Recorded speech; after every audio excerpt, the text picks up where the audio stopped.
Good evening, everybody, and hello and welcome to another broadcast, LSFL, number four, letter U. And this evening, I'm going to be doing some news, and we're going to be talking about we're back in school. Most kiddos are back in school. So I've got some information and some different things might maybe you don't know about sending the kids back to school and what you can do to help them along, especially if your young ones just starting in like kindergarten or preschool. Get them, get them relaxed and comfortable, and teachers are there to help and support, and a lot of paras and teacher assistants to everybody's staff. There's counselors, there's social workers, there's so much at school to plug into and help you. There's so much. But thank you. And I hope everyone, this cool down is nice. I don't know about, through the Midwest overall, it has been so hot. And please pray for everyone on the West Coast, California with the hurricane, and keep your thoughts and prayers for those in Hawaii or Hawaii, for them people, and all the people that are still might be missing, or it's horrible. So pray for them, pray for them, and keep them in your thoughts and prayers. And yeah, I'm just going here. First week of school. Good to be back, actually. A little hectic. First week is hard, of course, because you have 2.5 months off, you know, and it's like you almost lose everything on what to do or how to do things sometimes. So it's just getting acclimated back in. And it's been so darn hot. We haven't been able to go out in this heat. Horrible. So, but now it's cooled down much better, much better. Back in the 80s, here we are on August 26th. Um, my gosh, it's flying by, isn't it? So I'm most, I'm pretty sure the parents are happy. The kids are back in school,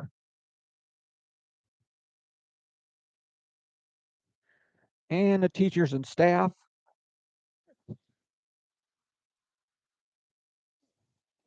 So anyway, it's awesome. It's good. It's really good. It's good. So anyway, but that's what I have this evening.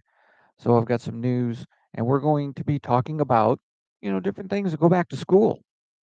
So I hope it helps, and I hope everybody is enjoying their summer still, basically. I mean, I know what Labor Day is coming up, and I'm, looking forward. Hopefully most everybody gets a day off, and not watching the news much, just what I hear, just what I look up as far as the positive stuff, which I do, all positive news and good feeling news and things like that. So I'll be wrapping up the Gospel of Luke with our Bible group and the last two chapters of that, I believe. And we'll be doing that on the broadcast soon.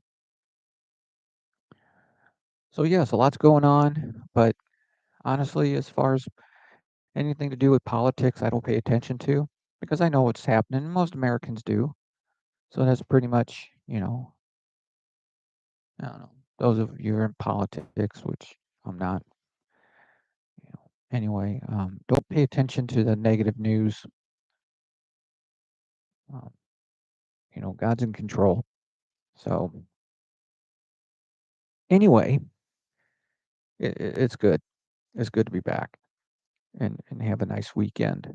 So it's awesome. So a lot going on, a lot of music, a lot of concerts, and that's what it's about.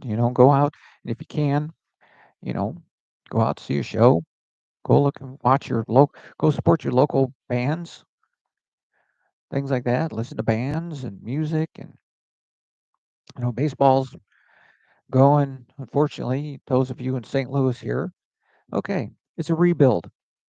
We'll be back. That's for sure. We'll be back.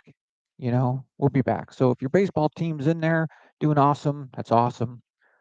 Or if you got maybe a wild card, uh, and I know college football kicks off, I believe, Thursday night. I was watching ESPN, and I believe college football kicks off, starts Thursday night. And I know the NFL's rolling around, and you know what else? Hockey's starting soon. Those hockey fans, yeah, yeah, hockey. So yeah, it's getting to that time already, and and end of August. It's going to be September already. So very nice. So hopefully everybody is still enjoying their summer and cool down and taking it easy and being careful and checking on your neighbors. Make sure they got AC and things like that. Get them some fans or something too, if possible, or maybe something, or help them however you can. Your neighbors, especially the elderly, check on them. If you have an elderly neighbor, make sure you check on them. Things like that. Be a good neighbor. And so anyway, but that's what I have this evening. We'll be doing news, and we'll be talking about going back to school. So here we go. Let's jump in. Here's some good, positive, excuse me, feel good news. Hey, ignition sequence has started. 6, 5, 4, 3, 2, 1, 0. We have commit and we have liftoff. I just do positive news. All positive, nothing negative. Feel good news you will never hear on your social media.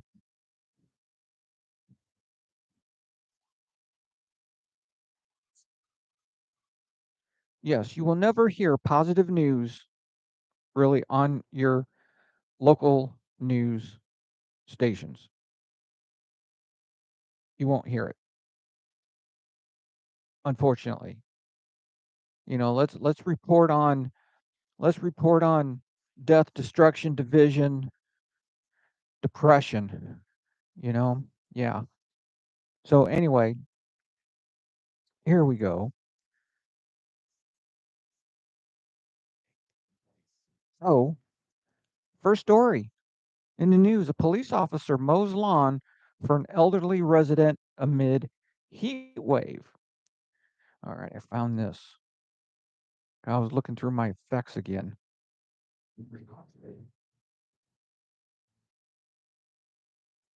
That's right. A police officer in North Carolina went above and beyond the call of duty by mowing the lawn for an elderly resident amidst scorching temperatures. A sweltering heat wave that was gripped in recent days, Lieutenant Stephen Kelly of the Wadesboro Police Department demonstrated true dedication to his community, concern for the well-being of an older person who was struggling with the arduous task of maintaining their lawn. Officer Mitchell took it upon himself to make a positive impact. The good news story serves as a reminder that even in challenging times, small acts of kindness can make a significant difference. Lieutenant Kelly's thoughtfulness has not only garnered recognition, but has also sparked conversations about the importance of looking out for one another, especially the elderly in times of extreme weather. Absolutely. That's what I mean. That's what I mean. Look after your elderly neighbors. Look after your elderly neighbors, and make sure they're well and they're doing okay. And hats off to this police officer. Oh, that's awesome. And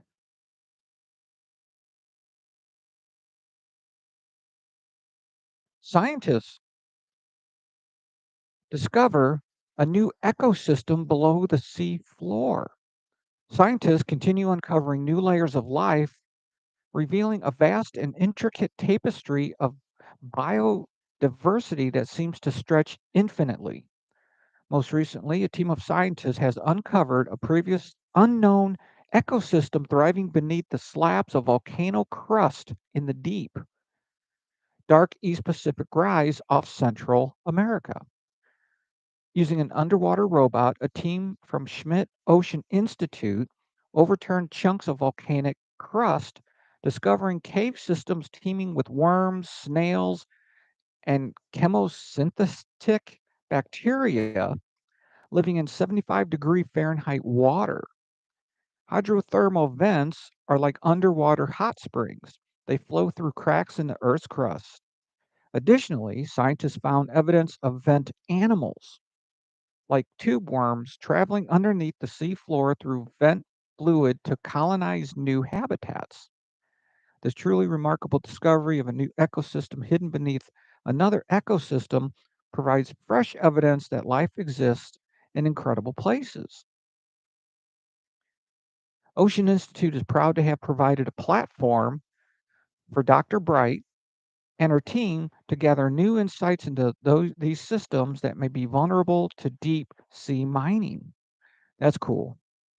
And a judge upholds Nebraska law banning abortion at 12 weeks and transgender mutilation of children.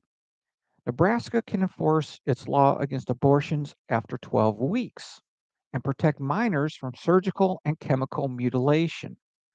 District Court Judge Lori Merritt upheld the legislative bill 574, which prohibits gender altering surgery for minors, such as mas- mastectomies and genital surgeries, while requiring the state's chief medical officer, Dr. Timothy Tesmer, an appointee of Governor Jim Pillen, to issue regulations on the use of transgender drugs.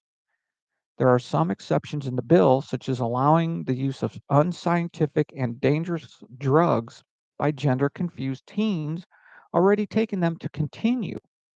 The law also protects preborn babies from elective abortions at 12 weeks gestation, a previously reported um, by Judge Merritt this month, and tossed a Planned Parenthood medical officer from the case. Hmm. An appeal of the judge's ruling is expected, but the laws can go into effect while the case proceeds. Planned Parenthood and the ACLU tried to get the legislation blocked, partially because the leftist groups claim the law violated the state's constitution requirement that laws be single issue. Yet Planned Parenthood concealed that the law dealt on the whole with health care. The abortion giant has standing unlike Traxler because of the direct economic injury it will suffer. If it cannot abort babies, the judge ruled Dr. Traxler argued that also had standing because she would lose her medical license if she broke the law. However, she never proved that she normally commits abortions after 12 weeks. All right. So that is the issue, I think, in the conversations between most people. And you will never hear this, that it's not that if people want to be transgender and change, or that's their, that this is what most Americans, of all Americans I hear, are saying, and you will never hear this on the news. This you will never hear. It's not that if people want to change who they are, their gender, okay, it's the issue of underaged, under the what, 18, and children, kids. It should not be done. You have to drink when you're 21. Okay, what, 16 or 18 to drive? Some states 18 to drink, or I don't know anymore. Whatever age to vote, what, 16 or 18 to vote. So anyway, there, if you're under a certain age, I've seen a lot of articles. Doctors have come out saying how bad it is health wise if you're too young. So I'm saying that what, 18, 20, then you can do the medical portion of it. I don't know, but young kids should not be subjected at that young of an age to hormones and drugs and changing their genitals at such a young age. That's all. And you'll never hear that side of a conversation though. Why? Because they want to keep people uninformed, confused, and divided, of course, and push agendas. That's how I feel about it. Here it is. Anyway, yeah, almost every conversation I have, if it's ever brought up, that's how it goes.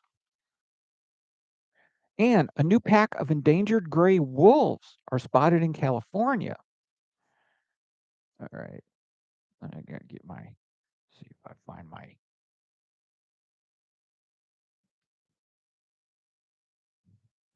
So,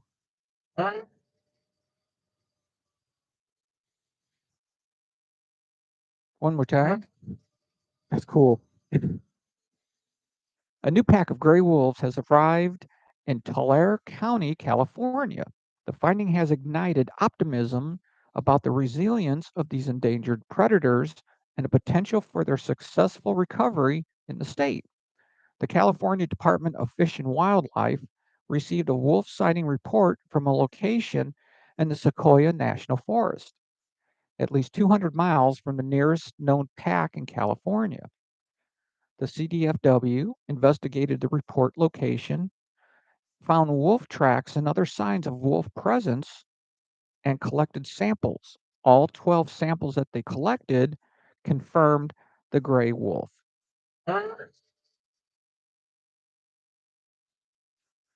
And Orlando police officer saved a driver from a sinking car. Orlando Police Department officers rescued a trapped driver from a sinking car. Police said the vehicle, which was occupied by a single driver, drove over the embankment while attempting to negotiate the on ramp corner. When units responded, the vehicle was partially submerged and the driver was attempting to break the window. Two officers took off their heavy gear and waded into the water. They were able to break a window and pull the driver out, just moments before the vehicle became fully submerged. Officers standing on the shore pulled the driver to safety with a rope.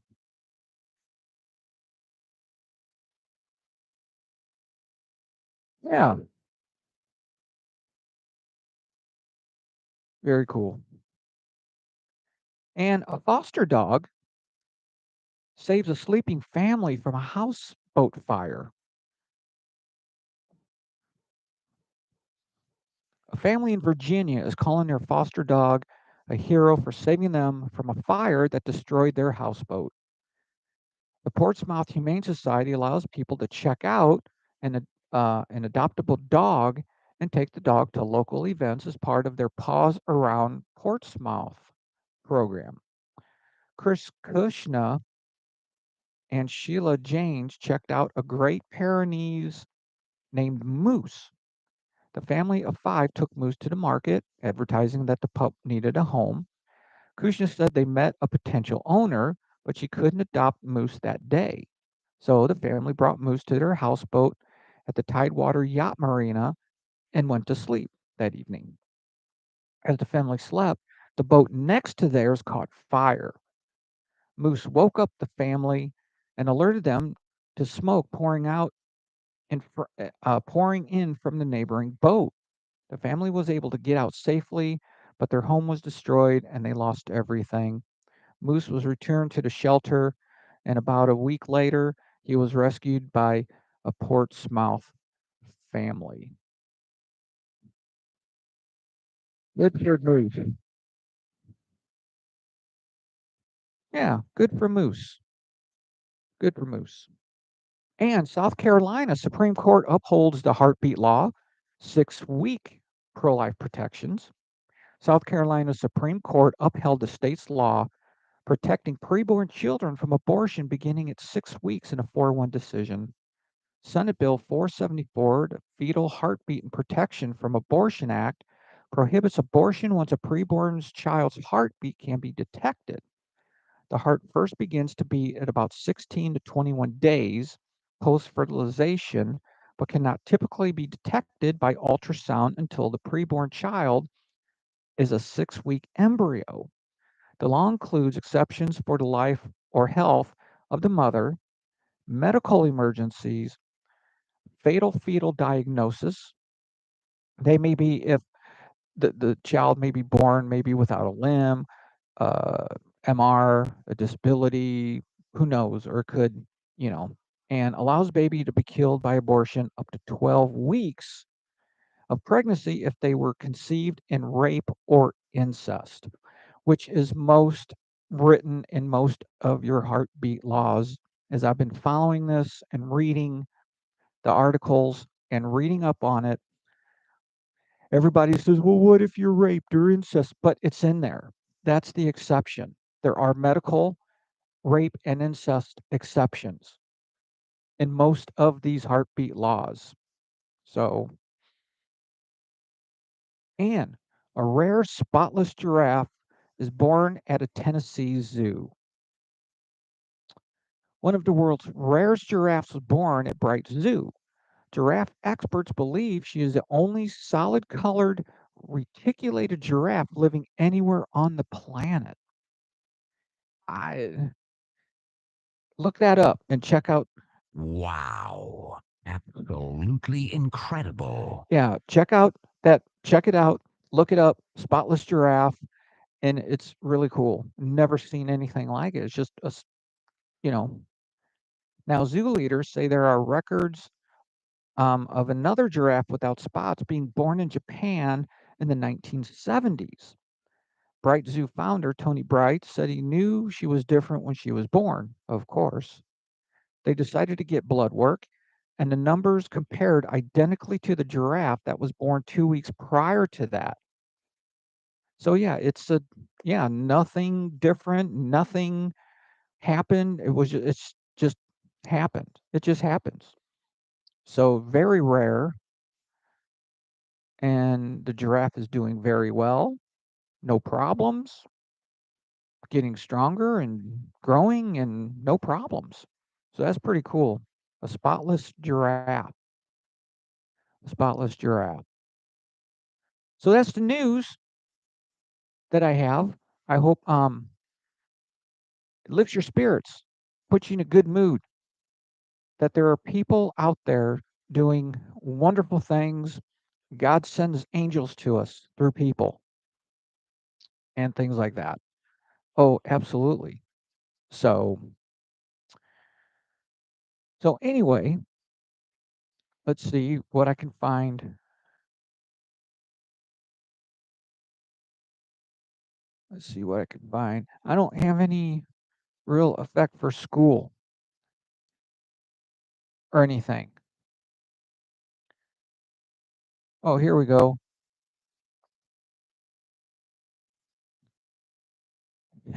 Okay.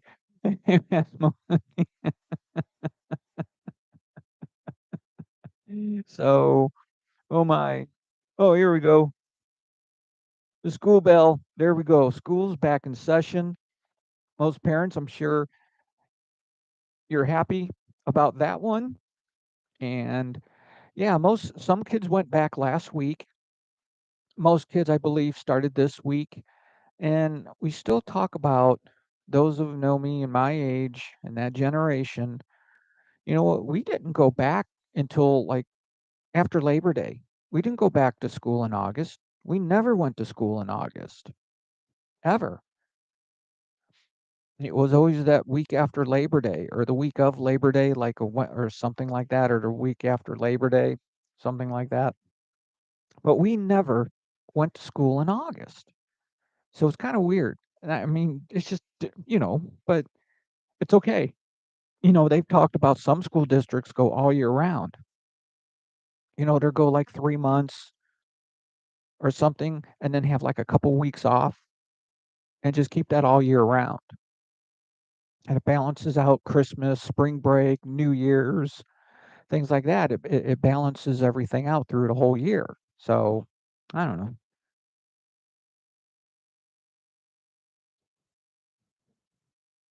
Then what's hard, you have to have some kind of for the custodians to clean, wax the floors, things like that.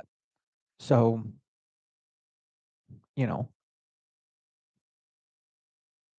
unless in that 2 week period, each 2 week period, they do a section of the school and detail it like that throughout the year. So anyway, kids are back in school, especially for the first time, kindergartens, preschool. So how can you help your children succeed? Well, a lot of different ways. For one, of course, meet the teacher, talk to them. Let as much the more information that you can let the teacher know, the better. So as soon as the school year starts, try to find a way to meet your child's teacher. Of course, through phone, texting, Facebook, um, emailing, anything. So in most schools now, they've got phones in the rooms, and you can call the extension of the teacher in the room and leave a voicemail. It's really nice. So make it clear that you want the teacher to contact you if any problems develop with your child. Of course, you need to be involved. Get to know who at your child's school. And there are many people at your child's school who are there to help your child learn, grow socially and emotionally, and navigate the school environment. Take advantage of the counselors and things like that and the resources that the school offers. Find out and get a list of what is there as far as resources. If you need anything or something, it's there. There's speech therapists, reading therapists, um, occupational therapists. There's, you know, so much there at school that the kids can use to help them along like that in school. Find out what's this is available at the school. Absolutely. There's a lot of people there to help and that care about the kids. So, and attend parent teacher conferences and keep in touch with your child's teacher. And schools usually have one or two parent teacher conferences each year or more. I mean, some might have more, but definitely go to the conference, teachers conference if you can, if you can. Absolutely. Get as much involved as you can and find out how your child is doing. Ask the teacher how well your child is doing in class, or ask the teacher to send home a periodic report, like a daily report or like of how they're doing, you know, of how they're doing. It could be daily, it could be weekly, as long as you want or whenever you want. Ask the teacher, would you mind keeping a data sheet for me that you can bring home with them and let me know how he did some week or something like that. So they're really there to help. And apply for special services if you think your child may need it. I know with SSD, special school districts, absolutely. It's just amazing. you know, and if your child does have some kind of a disability, rather social, emotional, learning disability, they're there they're there. That's all to help. We're, they're all there to help. So if your child is having problems with maybe learning, ask the school to evaluate your child test. The teacher might need to be able to provide accommodations for your child in the class. You know, they're there to help your child grow and succeed. That's what we're there for, to support and learn and educate children the best of our abilities. And if you do have homework, there are also help for homework, and let your child know that you think education is important and that homework needs to be done each day. If not each day, you know, a little bit a day, or maybe through the week. You send something home for them to work on. And some schools will read for 20 minutes to, you know, so, and find homework.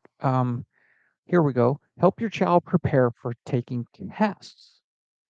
And tests play an important role in determining a student's grade. And your child may also take one or more standardized tests during the school year. And your child's teacher may spend class time on test preparation throughout the year. And as a parent, there are a number of ways that you can support your child before and after taking a standardized test, as well as a number of ways you can support your child's learning habits on a daily basis that will help them be more prepared when it's time to be tested. Okay, me, some people, I think either you're a good test taker or not. Some people can study their butts off, and you put that test in front of them, and all of a sudden everything goes blank. I don't get it, but it does happen. I don't know if it's test anxiety that can happen, or if it's just you just get that test in front of you, and all of a sudden it's like, I don't remember what is going on, you know. So so talk about that with your teacher also. And I don't believe it's not that the children or people learn, it's how it's their style, or it's how they learn. And then maybe even a verbal test. I bet if you would have a conversation and ask someone about World War II, for example, and ask them questions, I bet they can pop off the answers every time. You put that piece of paper in front of them, or computer or whatever, and all of a sudden it just, I know this. What happened? I know this. So, okay, enough of that. There you go. And read information school sends home and ask to receive information. Talk to other parents to find out programs the school offers. So if it's hard for you, and if find out, there's call us there's so much resources and ways to find out what schools offers. I spoke about that just a minute ago. Definitely. And if you can't get that assistance or that support in the school, I do believe the schools, I mean, you can find outside of school support. So there's a lot that you can do, and a lot of resources out there of places, and things like that. So, and volunteer at your child's school or join the parent teacher group. And teachers appreciate when parents help out at the school. And I think we have, um, for what's the name of it? Where do the parents come in? And yeah, they spend time, and they just help out, either be hall monitors to things like that. And parents come in and are just there, and if the school needs help during lunch or something, or, things going on, so if you can, please do, you know, and ask the school, what can I do? If there's anything, that I can do as a volunteer on certain days that I can come in and maybe, like I said, help out at lunch, um, hall monitors, things like that. So make sure you ask questions. There's no such thing as a stupid question. And it's funny when people say, this might be a stupid question, but in most 99% of the time, most people say there's no such thing as a stupid question, which is true. There's no such thing as a stupid question. And the stupid thing is, if you don't ask, doesn't mean you're stupid, or you're unknowledgeable, and you want to get that knowledge. That's all it is. But no such thing as a stupid question. If something concerns you about your child's learning or even behavior, go to the teacher and principal and talk about it. They can set up a meeting with counselors. They can set up. They're there to help. There's so many people there to help. And it's important to know your rights as a parent regarding special services. Let's say you need an interpreter, English instruction to, I mean, there's so much you don't, you really, there's so much support there, even with that, because they want the kids to succeed. And let the school know your concerns. Is your child doing well in school? Like I said, periodically, maybe send a not only a report card, but even before that, maybe send a progress report home. If there's some kind of maybe like a cycle of certain things, or if it comes to a certain subject and all of a sudden they either act a certain way or they're not, something might be wrong, find out. They might be something they're not good at. Like me, math. I was not born with it, that's for sure. I try, believe me. I try, not my forte. I tell people I suffer from calculitis. And it's almost not funny, but for me, yeah, you you throw numbers at me, I, I don't know. It's weird. And other people, bam, they can just ramble off numbers to things and math problems, and not even, it's like, what the heck, but it just is what it is. Everybody learns different subjects differently, or they just, like, spelling. I mean, I have actually, I've known several teachers that are horrible at even spelling. Awesome, great teachers, don't get me wrong. But it's like, you have your strengths and weaknesses, is what I'm saying.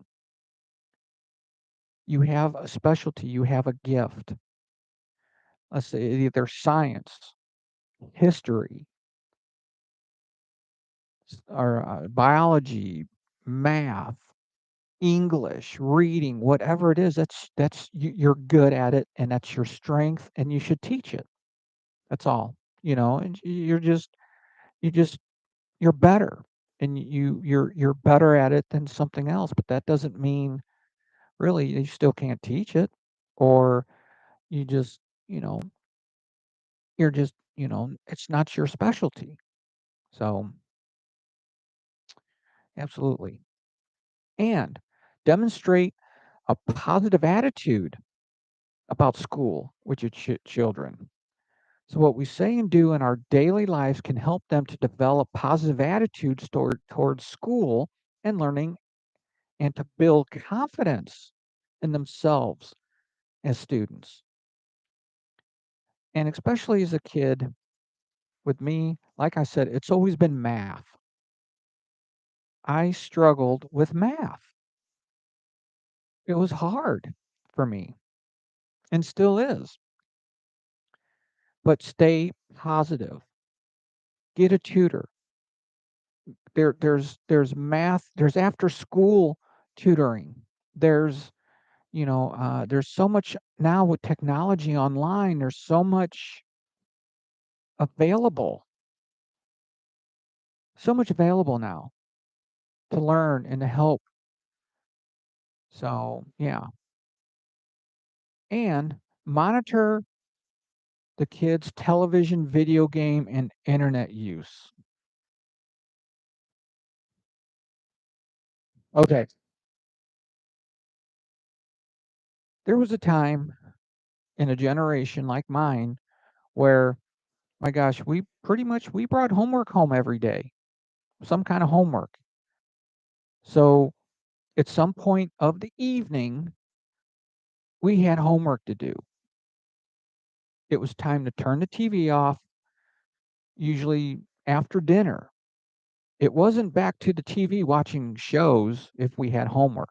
It was doing homework. Then you can do whatever, then bedtime, whatever. But yes, children on average spend far more time watching TV, playing video games, and using the internet than they do completing homework or other school related activities. Now, that's not for all, but I think on the average, they said, and they didn't give a number, but I think it's definitely important to make a scheduled time during school. So you get home by 3:30, for an example. Okay, from 3:30 to, let's say, dinner. So that's almost a couple hours. Okay, by 5 o'clock, TV, internet, video games goes off. And if you eat before that, okay, but at that time, TV goes off, everything goes off. Then after dinner, go do your homework, period. No, nothing until your homework is done. Then when you're done with your homework, you can go ahead back and or give them, look, a windows of when you get home, you get an hour to an hour and a half of doing whatever. Go out and play. Do watch TV, do video games, whatever. Okay. Then say, okay, go start your homework. And if you finish it, great. If not, after dinner, finish it. And then you got the rest of the evening. So let's say between, you know, by 6 o'clock, you got till, you got another hour if you haven't finished your homework. And check on that homework, especially they might need help. So, okay. And encourage your child to read. And helping your child become a reader is a single most important thing that you can do to help the child to succeed in school. Absolutely, like I said, some schools, they may not, if they don't have homework, but they encourage, read a book or read to your parents 20 minutes a night. 20 minutes. Read, read, read. And make sure you talk with your child. Talking and listening play major roles in children's school success. And it's through hearing parents and family members talk and through responding to that talk that young children begin to pick up the language skills they will need to succeed in school. Social, definitely social skills are so important. Absolutely. along with emotional, of course, and but social. Be involved and listening, maybe not right off the bat. Maybe that's good conversation at the dinner table, eating dinner. Hi kids, so since we're at the table, eating dinner, how was your day? School going okay? Do you need any help in anything? That's a good time to do it too. And encourage your child to be responsible and work independently. Taking responsibility and working independently are important qualities for school success, and you can help your child to develop these qualities by establishing responsible rules that you enforce consistently, making it clear to your child that they need to take responsibility for what they do, both at home and at school, showing your child how to break a job down into small steps and monitor what your child does after school in the evenings and on the weekends. I had chores, though, that in a generation where when I grew up, most my buddies and people I knew, you know what, we did chores. We had to clean up our own place. We had to put our dishes in the sink or the dishwasher. We had to, we had chores. It was my night to take the trash out. It was my night to do the dishes. Um, whatever. We had chores. Then it was homework or whatever schoolwork we did or not. Then we could go watch TV or whatever. See, we didn't have really video games back then, phones, computers when I was growing up, really, until the 80s. So, yeah. Now, if your child seems nervous, it can be helpful to rehearse different situations. And even before school starts, take them to visit the new school, which they usually have an orientation evening where, yeah, you go meet your teacher before school even starts. You get to see your room, where you sit. So it's a good time, even before the first day of school. And remind them that there are probably a lot of students who are uneasy about the first day of school too. But then always turn around a positive. You're going to make so many friends and have so much fun and make it, which is the truth. Give them a good, positive, encouraging word. And especially if you do go to school to meet your teacher and see your room before school even starts, that orientation evening, it's a great time. And they're to look at all the neat stuff you'll do and you'll look at everything you'll do. And so, and some kids, it's just going to be hard no matter what. Yes, that separation syndrome. I don't know what the word is, that separation anxiety. My gosh, you're home with your parents and then school starts all of a sudden. You're dropped off at school and no mom or dad.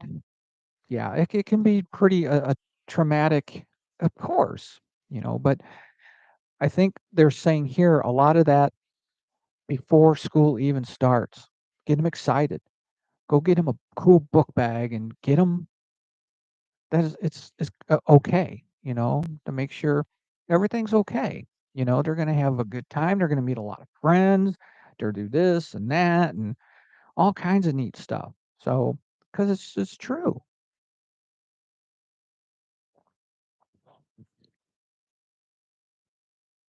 Which leads us to point at the positive things about starting school to create positive anticipation when they start school.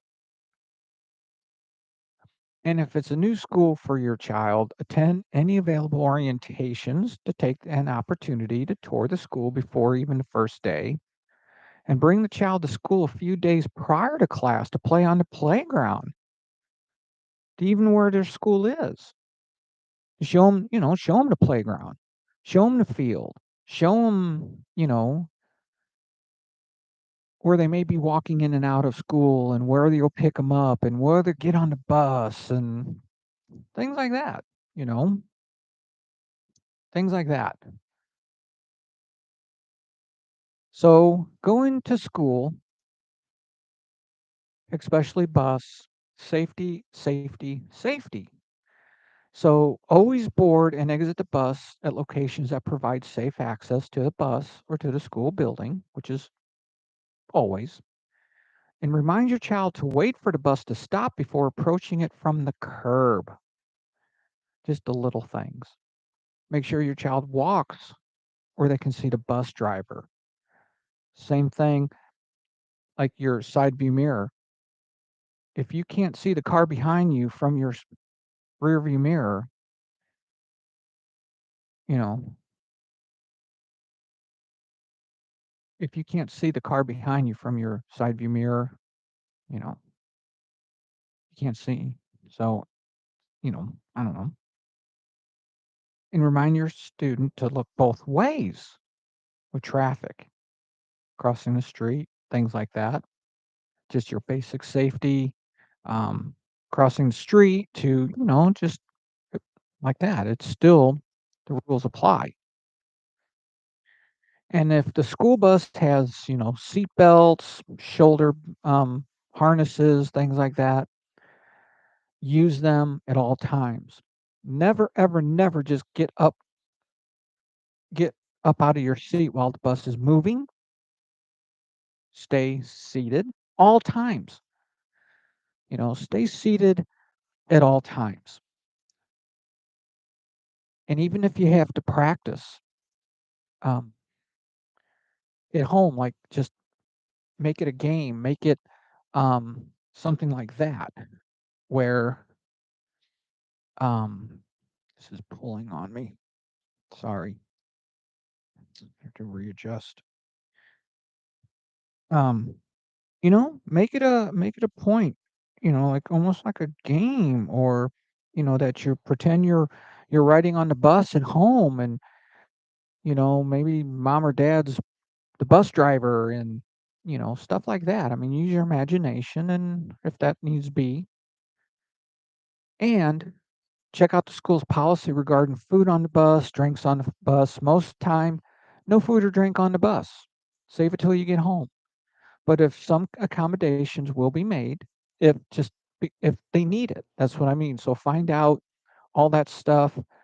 Um, like if you have an allergy, things like that, or you know, to anything. If you get, let's say there's a bee on the bus and you get stung by, and you're allergic to bees. Well, you know, you're allowed. You need that EpiPen. So that's what I mean. So make sure that that that they will have things available on the bus when you need it. So, eating during the day at school, it's so important. Breakfast, even for adults, it's important. Which most adults, I just not sure they get a good breakfast. I know I don't. I have a protein shake or something, or a oat bar, or whatever those are, protein bars and things like that. I just don't get up early enough to. I know. But studies show that children who eat a nutritious breakfast function better. They do better in school and have better concentration and more energy. They're not so tired. And most schools regularly send schedules of cafeteria menus home or have them posted on the school's website. And many children qualify for free or reduced price food at school, including breakfast. And the forms for these services ask the office. And many school districts have plans which allow you to pay for meals through an online account also. So I know the kids are in school, but if you think about it and think is if there's anything else you can send throughout the school year. So here's a list of like just some supplies maybe to help you remember, or look it up, Google it, whatever, but this is mine that I found as far as school supplies. Sharpie pens, highlighters, erasers, pencil sharpener, handheld one or whatever, your pens, a pencil case, glue sticks, notebooks, calculator, calendar, graph paper, folders, whiteout, which you probably won't need because a lot of things are done on the Chromebooks now, but a binder, binders, Kleenex, paper towels, hand wipes, because just especially with germs, with the kiddos. And nowadays, it's so important that schools to help them have extra hand sanitizers and cleaning wipes and extra paper towels and things like that. It's good to have and to help the school, and at the teachers because they got, it's a lot to bring in for a teacher. So if the parents can send their kids with things like that, boxes of Kleenex and paper towels and hand wipes, hand sanitizers, cleaning wipes, things like that. And of course, paper, scissors, ruler, pencils, color markers, crayons, your basics as far as grade schools. So when you get in middle schools, it kind of, you know, pretty much stays the same overall, you know, but it still helps even through middle school, even in high school. Bring that extra stuff in like Kleenex and hand sanitizer, and because schools are very, very much more involved in sanitizing than ever, than ever. So, so here's some resources. Let's say you need backpacks, you need paper, you need things for your kids at school and you're struggling, something happens, you're struggling. Here are some things that I found to look up, and teachers also might want to look these up. And this is called the Kids in Need Foundation.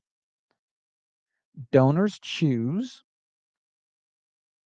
First book, Operation Backpack, Back to School Bash. Look that up. And Assistance League. Look that up.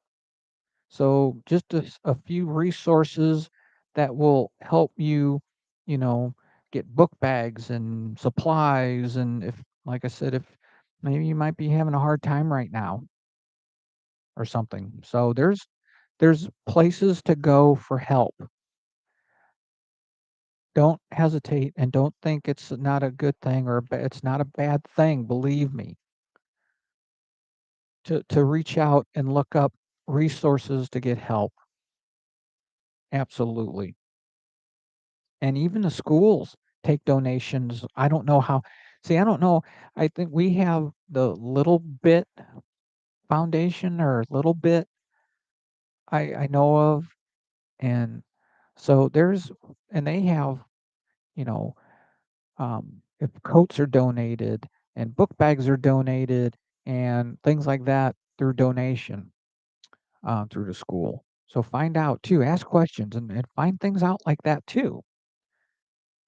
Find things out like that. Get involved. So, all right, but that is it with that. Back to school, still hot because it's August and the cool down, you know, pretty soon. So, anyway, cool down. We got a cold front that came in this weekend, which is good.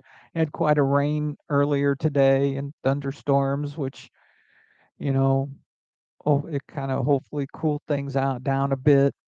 Still got, but I know the humidity and the heat was has been horrible. So, but thank you so much for joining me. I appreciate it. Please subscribe to the channel. And if there's any topics or comments or something you need addressed or you want to be known or somebody needs to know about, I can research and do, please let me know.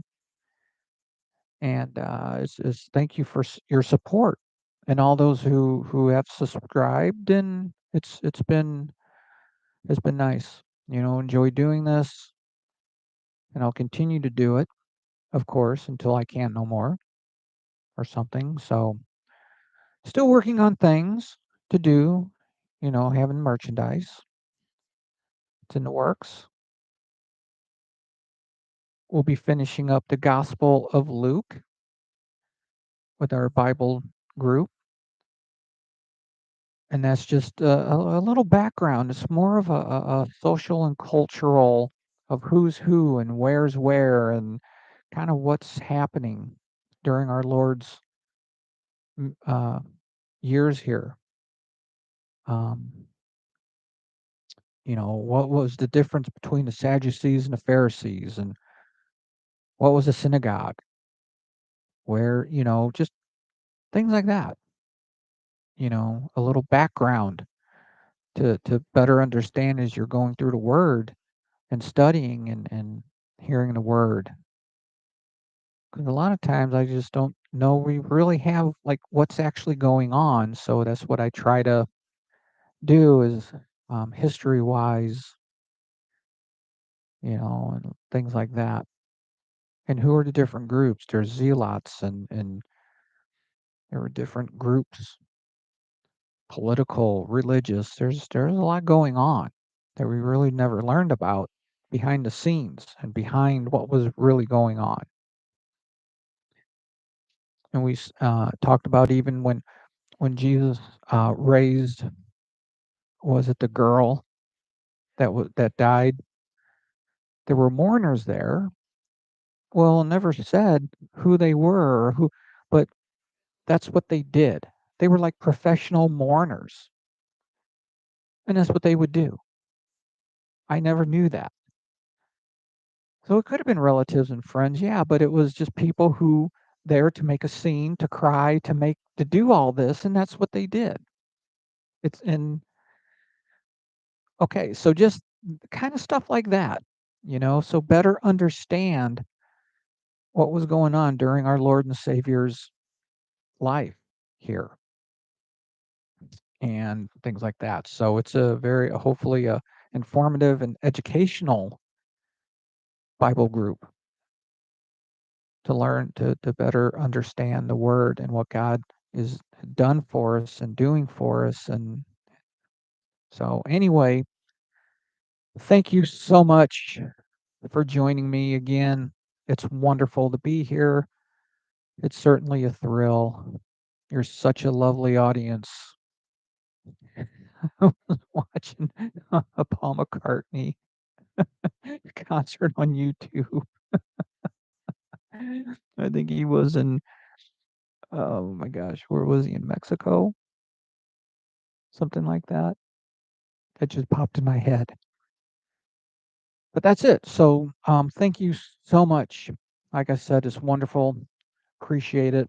Your support. Please subscribe, and any comments, suggestions, things like that to look up. I will still one of these days um, try to have guests come in, things like that. And no, I don't do reaction. This is not a reaction video. This isn't listening to a song and acting surprised and not knowing anything about the group or nothing about music or not that there's nothing wrong with that, but the ones I really appreciate are the ones that are musicians and trained vocalists and opera singers. And because it does give you, I do watch some of those because it gives you a really good perspective of what's really, going on in a song. But most of them, they just make faces, listen and sit there and just make a comment.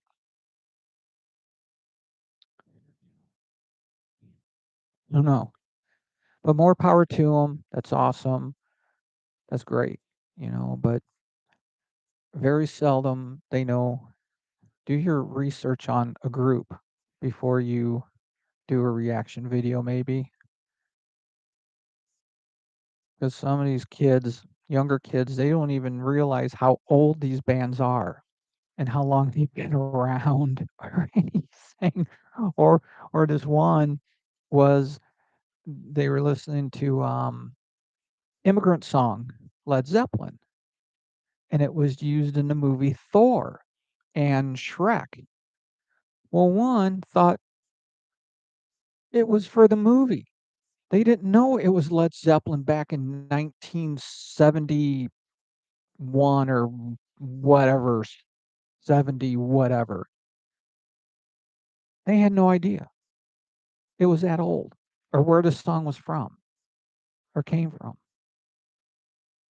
That's what I mean. So, anyway, some are good, some aren't. Some are just, I don't know, people just doing it because it's popular to do. I don't know. I don't know. I'd rather do it this way, informative, fun. Hopefully it's lighthearted, laugh, have a good time, talk about stuff. Anyway, no bad news here. All positive news.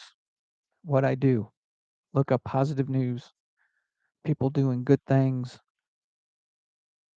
nice things happening, people doing good random acts of kindness to one another. That's, you'll never hear that on the news.